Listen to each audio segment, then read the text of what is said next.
How's it going? Well, hope you've had a super sporting week. Yep, it's that time of the week again. Thanks for joining us. This is Talking Point. Welcome to it. My name's Trevor Cramer. Now, barring a few mischievous stories doing the rounds in various media outlets, seems like the euphoria of the Rugby World Cup's pretty much settled down, life returning to a measure of normality and the heart palpitations perhaps dying down a little, or so we thought. It's cricket's turn, to get the blood pressure up. The Proteas in action at the Cricket World Cup. Temba Bavuma and his men through to the semi-finals. And it's time again for what we refer to as Africa's Major, the Nedbank Golf Challenge at the Gary Player Country Club layout at Sun City.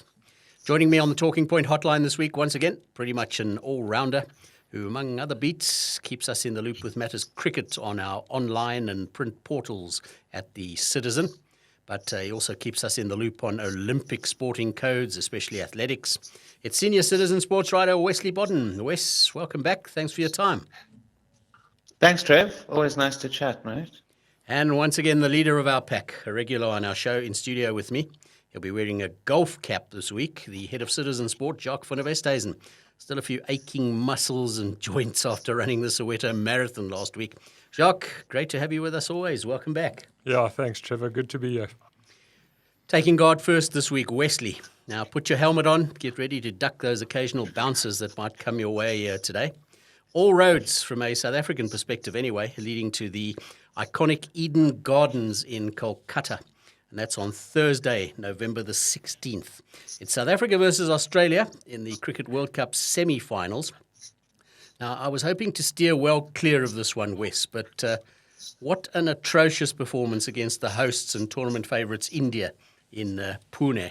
Yes, the Proteas had pretty much qualified, but that was a paltry performance that just didn't engender any level of confidence in us that they can go all the way, did it, Wes?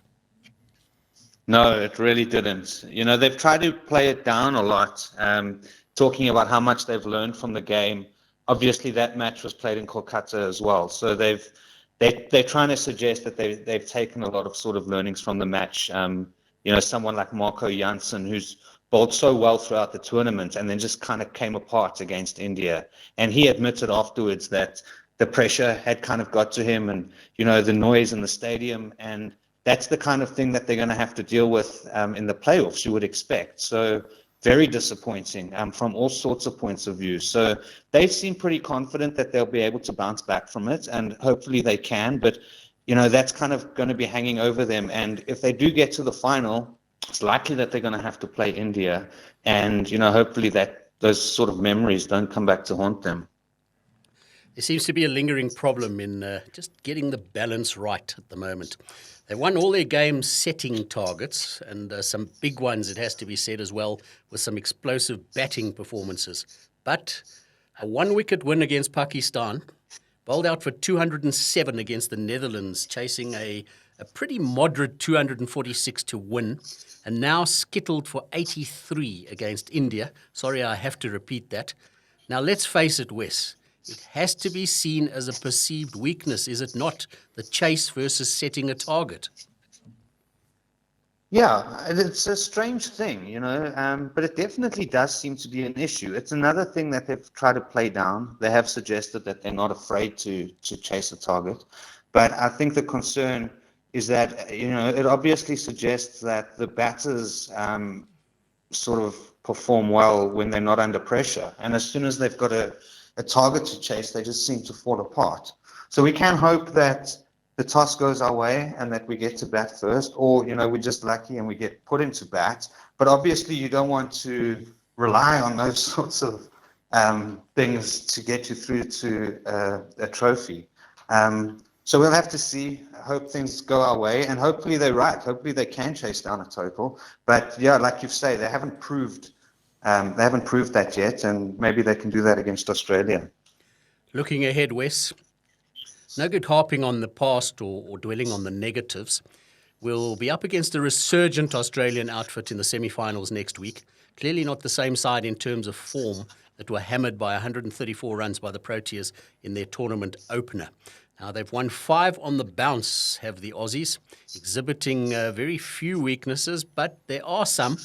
Given the run-up to the semi-final and the contrasting paths of these two sides that they've taken on the road to the semis, how do you see this one going, Wes? Looks like the toss could play a big role here, but it shouldn't. Yeah, it shouldn't, but I think it is going to be a close game, honestly. Either way, both teams have had a very similar run-up to the semi-finals. They've both lost 2 matches. I think Australia have been more consistent. That's sort of on their side. We've been a little bit more erratic, which I think was indicated not only by the loss to the Netherlands, but, when we lost to India, we also got completely thumped. So Australia will probably take some confidence from that if they can put pressure on us at the beginning of the game, they might be able to take it away from us. But, when we perform well, and hopefully the batters stand up. Hopefully the bowlers come together.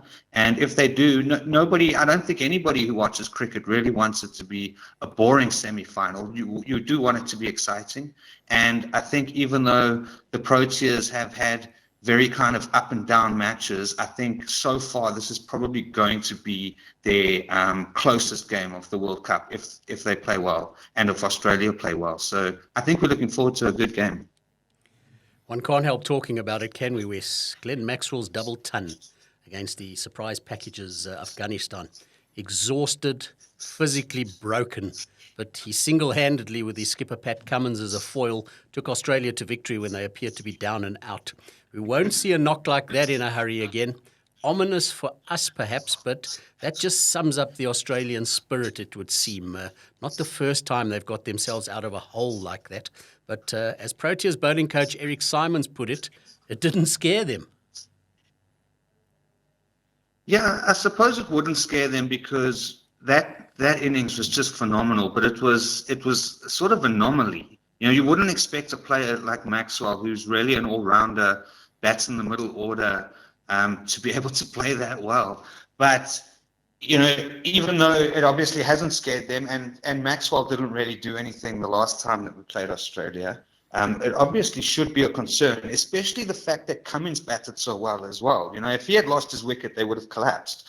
And between the two of them, I think it showed how deep Australia can dig when they need to. And I don't feel like South Africa's really showed that, and that is something that you want from a team in a playoff match. You really, when the chips are down, you've got to have someone standing up and delivering. Even if it takes somebody who bats at 6 as an all-rounder to come through with a double hundred, sometimes that's what it requires. So, again, South Africa's just going to have to prove to us that they can dig deep if they need to. Unfortunately for us, Australia have already proved that. Jonathan Trott can nevertheless be very proud of his Afghanistan side. Jonathan Trott, of course, with strong South African connections, but an Englishman right now by passport. They've confounded the critics. They've played well above themselves in the tournament, and until their league match against South Africa, they were still in with a chance of gate-crashing the semi-finals. Now, we've seen it on our website and in print through the week, Wes, but before we wrap this little cricket segment, what would you be telling your Chargers now if your name was Rob Walter at this juncture? They're the same thing that they keep telling us that they're talking about. Sticking to the basics, playing good cricket, following through with their plans. They often talk about how much they plan ahead of the game, and they just hope that they execute that plan properly. And they have shown that if they do stick to the basics, they play good cricket, and they follow that plan, it really comes off for them. So I imagine they'll have the same sort of conversations that they've been having throughout the tournament, and I think that's probably the same conversation that they need to have. It's just about making sure that they execute on the day, and ultimately, I suppose that's going to come down to pressure. So Rob Walter probably just trying to keep the guys calm and make sure that they're ready. It's going to be a big game. Wesley Botten, senior sports writer at The Citizen. Thanks for joining us. Your input valued as always, and I'm sure we'll chat to you soon as this tournament gets to the business end. Now, Jacques, sitting here in the corner, thanks for your patience. Let's tee off the golf discussion, but before that, I'm going to ask you to just very, very quickly put a lid on the Rugby World Cup. The focus, as I said earlier, shifts to the United Rugby Championship now. It's been totally under the radar. And just your final word very quickly on the Bok Trophy parade. And, we expected it. Dwayne Vermeulen's international retirement. Yeah, Trevor, it wrapped up all very nicely over the last couple of days with that trophy tour. They did it 4 years ago after the 2019 win, and they did it again now. This time it just seemed so much bigger and larger and so many ecstatic fans, hundreds of thousands of them turning out for the Boks to show their appreciation and show their love. And, on the flip side, the Boks showing their appreciation as well. So, yeah, a great trophy tour. I think it all went well. Unfortunately, there was a bit of a hiccup. If you saw some of the news reports that the tour bus had a bit of a crash on the way back to Joburg after the East London leg. Fortunately, nobody was injured. But, that tour bus took the team all over the place and wonderful scenes in that. And, it's just looking back again, it's a couple of days now, almost 2 weeks since that trophy, was won in France, and still very euphoric and excited about that. So well done to the Boks once again and for all those fans turning out. Jacques, the Nedbank Challenge, switching to golf. It's known as Africa's major. From its humble beginnings back in 1980 as a 10-man elite invitational event, the brainchild of the late hotel magnate Sol Kersner, it's now entrenched as a part of the DP World Tour, formerly known as the European Tour, of course. It's evolved into a full-field event from its original invitational status. But the burning question is this. Is it still the major draw card like it once was, especially since being pushed back to November? Will it regain its sparkle perhaps when it reverts back to the first week in December, when that holiday spirit is in the air? That's it. I mean, so many questions around this tournament. You've mentioned everything around it and where it comes from and that December slot when there were a lot of students and school kids could attend. It was an elite field of 12, 16 players, at most, and it was really a special hyped event. Some of the world's best players coming out to South Africa to play in it. Now it's almost a run-of-the-mill tournament, 66-man field playing this year. So it's not even a large tournament. It's still whittled down to 66 players. But it's a normal golf tournament now, part of the DP World Tour. There are a couple of big names there this year, but I don't know if anybody's really a major draw card. That's a thing. And in the old days, you would have really big names coming out, and it was almost like a festival of golf, a big social event. I don't know if that same vibe and spirit and atmosphere is involved anymore, which is a little sad for me. I think South Africans really, saw the Nedbank Challenge, or the $1 million, as it was called, as a big social, entry on their calendar and a big event that they had to go to, that they would watch on TV and follow closely. I don't even know if many people even are aware that it's on this weekend. So that's a bit disappointing for me. But let's see over the next couple of days how many people turn out at Sun City and actually watch the golf. A sprinkling of American golfers on the list this year, Max Homa and Justin Thomas, amongst the higher profile US PGA players. Hope the trend is shifting in that we'll see more American players on our shores in the future. Lots of European contenders, including defending champion Tommy Fleetwood. But it's becoming a recurring question. What or when will the name of another South African golfer be engraved on that famous Crystal Nedbank Challenge trophy? Taking into account the COVID years, it's now 6 years since a local player won it. That's Brandon Grace. But prior to that, backtracking to 2007 when Trevor Immelman, he's now a very well-known golf analyst, lifted that trophy. Take us briefly through the South African contingent and maybe how you see them faring this week. Yeah, I think, Brandon Grace is at least, somebody who's done well at Sun City before. As you say, he did win in 2017, the last local winner. He knows the course well. He's played there well before.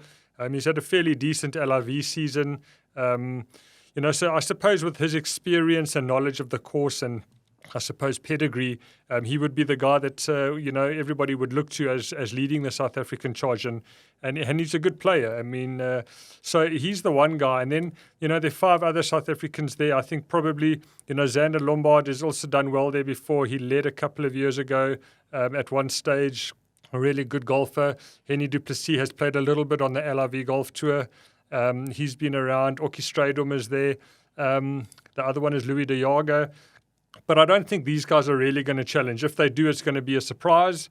I think the Europeans and as you say, those 2 Americans Justin Thomas and Max Homer, they're probably the two that are going to be, up there challenging, and then with a bunch of the Europeans. The South African challenge is not nearly as big as it's been in the past. We look back at guys like Louis Oosthuizen and Charles Schwartzel, even Dean Burmester.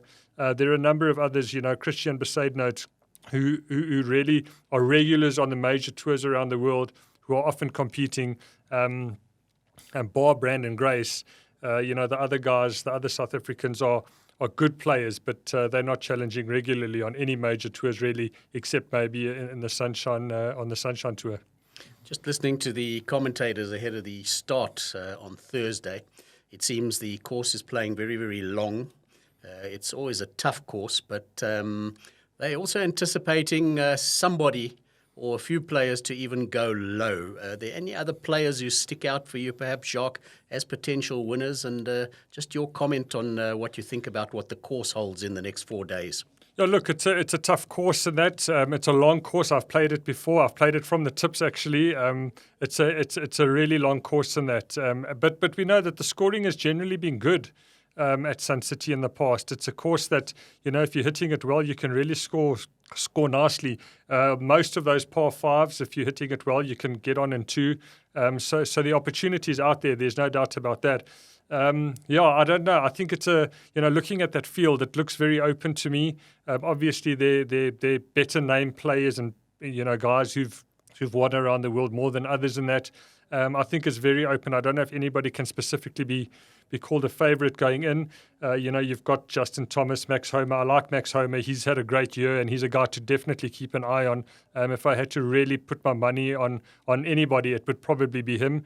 But he is a first-time visitor, and often first-timers struggle as well. So let's see how he goes. Obviously, Justin Rose, is one to keep an eye on. Robert McIntyre, who was part of the European Ryder Cup team. There are a couple of guys there that, can really, play good golf if they get it going. So not too sure about, a number of favourites. Let's see after the second round where things are and who sort of gets used to the course. I think there are quite a number of first-timers. So let's see how it goes for them. But I wouldn't be surprised if it's either Max Homer or one of those well-known Europeans who come out on top on the Sunday. Jacques, thanks for your input. Always great to have you on board. But before I let you go, it's our weekly Flop and Gold Star of the Week feature. You saw it coming. Let's look at my flop of the week quickly. It goes to Video Assisted Referee, VAR.